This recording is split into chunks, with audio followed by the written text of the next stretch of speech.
Madam हमें white discharge आता है तो हम कैसे डिफरेंशिएट करें कि ये नॉर्मल है कि ये एबनॉर्मल है। हेलो फ्रेंड्स, कैसे हैं आप? आशा करते हो सब लोग अच्छे होंगे। आज के वीडियो में हम बात करेंगे कि वाइट डिस्चार्ज या ल्यूकेरिया का कितना आना नॉर्मल माना जाता है, कौन सी कंडीशन में एबनॉर्मल होता है और एबनॉर्मल का क्या कलर और क्या सिम्टम्स होता है। इसी के बारे में वीडियो में डिटेल में जानेंगे, तो वीडियो को पूरा देखें। वीडियो आप लोगों के लिए बहुत हेल्पफुल होने वाला है, तो वीडियो को ज़्यादा से ज़्यादा लोगों में शेयर करना है ताकि बाकी लोगों को भी अच्छे से नॉलेज मिल सके। बहुत सारे लोग पूछते हैं मुझसे, या बहुत सारी फीमेल्स पूछती है कि मैडम हमें वाइट डिस्चार्ज आता है तो हम कैसे डिफरेंशिएट करें कि ये नॉर्मल है कि ये एबनॉर्मल है। तो अगर हम बात करें नॉर्मल जो वाइट डिस्चार्ज होता है, ल्यूकेरिया होता है, जिससे कि महिलाओं को कोई टेंशन नहीं होती है और कुछ नॉर्मली होता है जो कि वो होता ही है सभी को, इसमें कोई ट्रीटमेंट लेने की जरूरत नहीं है। जैसे कि हमारा जब पीरियड्स आने वाला रहता है या पीरियड आके खत्म हो जाता है, तो पीरियड से 2-4 दिन पहले या पीरियड खत्म होने के 2-4 दिन 5 दिन बाद आता है, तो ये एक नॉर्मली माना जाता है। दूसरा कब आता है? जब एक महिला ओवुलेशन पीरियड में रहती है, यानी कि जब गर्भ धारण की सबसे ज्यादा संभावनाएं रहती है, यानी कि पीरियड साइकिल के मिड के डेज में, यानी कि 11, 12, 13, 14 और 15, इन दिनों में जो ओवुलेशन फेज रहता है, उन दिनों में वाइट डिस्चार्ज का आना नॉर्मल माना जाता है। किस तरह का वाइट डिस्चार्ज नॉर्मल होता है? तो ये वाइट कलर का होता है, थोड़ा गाढ़ा चिकना सा, और इसमें कोई स्मेल नहीं होती है। तो इस तरह का अगर आपका वाइट डिस्चार्ज आ रहा है और 2-4 बूंद 5 बूंद या थोड़ा आपका गीला गीला सा फील होता है, या ऐसा लगता है थोड़ा नमी टाइप, ठीक है, और वो 1-2 दिन 4 दिन या 5 दिन के लिए लगता है, और जैसे ही आपका ओवुलेशन पीरियड खत्म होता है फिर से आप बिल्कुल नॉर्मल हो जाते हैं। तो इस वाइट डिस्चार्ज के लिए, ल्यूकेरिया के लिए आपको कोई ट्रीटमेंट लेने की जरूरत नहीं है, ठीक है। पर जैसे जो एबनॉर्मल ल्यूकेरिया होता है वो इतना ज्यादा होता है कि वो पूरे पीरियड्स खत्म हो गए, पीरियड स्टार्ट हो गए, मतलब वो हर महीने, जैसे आपकी पीरियड साइकिल 28 डेज की, 30 डेज की, तो जब तक आपका पीरियड शुरू नहीं होता है तब तक वो जाता ही रहेगा हर दिन, कोई दिन कम कोई दिन ज्यादा। दूसरी बात कि जब वो आता है तो कई सारे पेशेंट को ऐसा फील होता है, एकदम गरम गरम सा आता है, और कई बार पेशेंट ये सोचती है कि कहीं मेरे पीरियड तो नहीं आ गए, ऐसा फील हो रहा है, अचानक से मुझे इतना गीला गीला सा लग रहा है, मेरी पेंटी गीली हो गई है, और पेशेंट जाकर के देखती है, चेक करती है, तो वो वाइट डिस्चार्ज निकलता है। तो ये इन्फेक्शन के कारण होता है, और वो उसके बहुत सारे कलर भी हो सकते हैं, जैसे वो थोड़ा हरा हो सकता है, थोड़ा नीला हो सकता है, उसमें थोड़ा रेडपन मिक्स पिंकिश कलर का हो सकता है, या थोड़ा येलो कलर का हो सकता है, ब्राउनिश कलर का हो सकता है।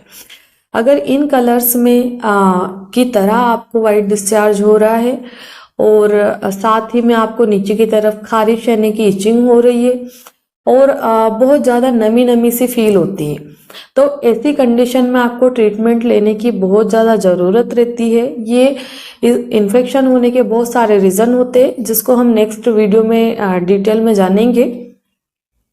तो जो एक नॉर्मल वाइट डिस्चार्ज होता है वो पीरियड से 2-4 दिन पहले, 2-4 दिन बाद में, या जो हमारा ओवुलेशन फेज रहता है उसमें आता है ओनली।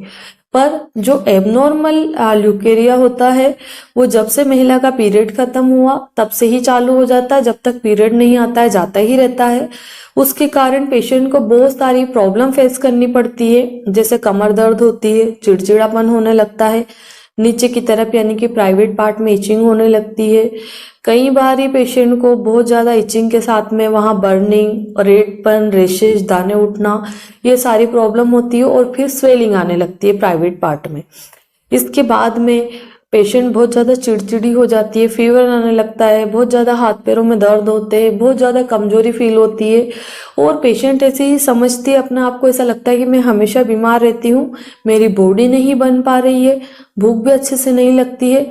तो ये जो सीवियर ल्यूकेरिया की प्रॉब्लम होती है ये इस तरह से पेशेंट को दिखाई देती है। साथ ही में पेट का निचला हिस्सा जो पेड़ू होता है, लोअर एब्डोमिनल जिसको हम बोलते हैं, नाभि से नीचे का एरिया, उसमें कई बार ही दर्द होता है, कमर में भी दर्द होता रहता है और बहुत सारी महिलाओं को हेवीनेस फील होती है, ऐसा लगता है बच्चेदानी में सूजन आ गई है मुझे, और जैसे बार बार नीचे झुकने का काम पड़ता है, लोअर एब्डोमिनल पर प्रेशर पड़ता है तो पेशेंट को दर्द होने लगता है। तो ऐसी कंडीशन में आपको डॉक्टर से ट्रीटमेंट लेना चाहिए। इसके लिए हम कुछ टेस्ट भी करवाते हैं और फिर देखते हैं कि किस तरह का ये बैक्टीरियल इन्फेक्शन है कि ये ईस्ट इन्फेक्शन है, और इसके बाद में एक पेप स्मेयर करवाते हैं जिसमें कि पता चलता है कि ये बहुत ज़्यादा एबनॉर्मल तो नहीं है। टेस्ट होने के बाद में मेडिसिन रिकमेंड की जाती है, जैसे एंटीबायोटिक्स भी देते हैं और यूटेराइन टॉनिक वगैरह रिकमेंड करते हैं पेशेंट को। अगर हम घरेलू नुस्खों के बारे में बात करें इसके लिए, तो जैसे आप जब भी वॉशरूम जाते हैं तो दिन में 2 से 3 बार आपको नॉर्मल वाटर से प्राइवेट पार्ट को वॉश करना है और फिर अच्छे से सुखाना है।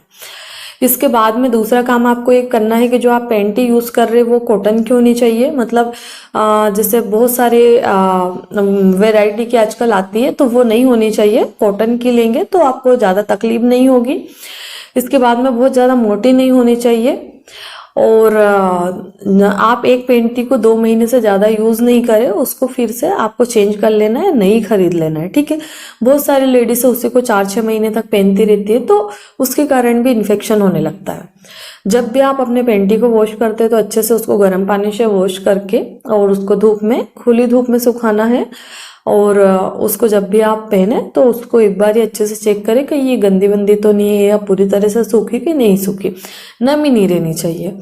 इसके बाद में आपको मीठा ज़्यादा नहीं खाना चाहिए, मीठे से थोड़ा दूरी बना के रखिए। और आप फ्रूट्स में जैसे कि विटामिन सी वाले प्रोडक्ट सबसे ज़्यादा लीजिए, जैसे कि आप लेमन वाटर ले सकते हैं, ऑरेंज ले सकते हैं, दही ले सकते हैं। इनमें क्या है, प्रीबायोटिक्स की कमी हो जाती है ना, जिसके कारण भी ये प्रॉब्लम होती है। तो आप जितनी खट्टी चीजें, दही वगैरह लेंगे तो इसमें प्रोबायोटिक्स रहते हैं जो कि ये जो इन्फेक्शन हो रहा है इसको जल्दी से रिकवर करते हैं। बाकी ट्रीटमेंट के लिए आप कंसल्ट कर सकते हैं, अपने नज़दीकी डॉक्टर को भी दिखा सकते हैं, तो आपको चेक करके, इंटरनल चेकअप करके प्रॉपर ट्रीटमेंट देंगे।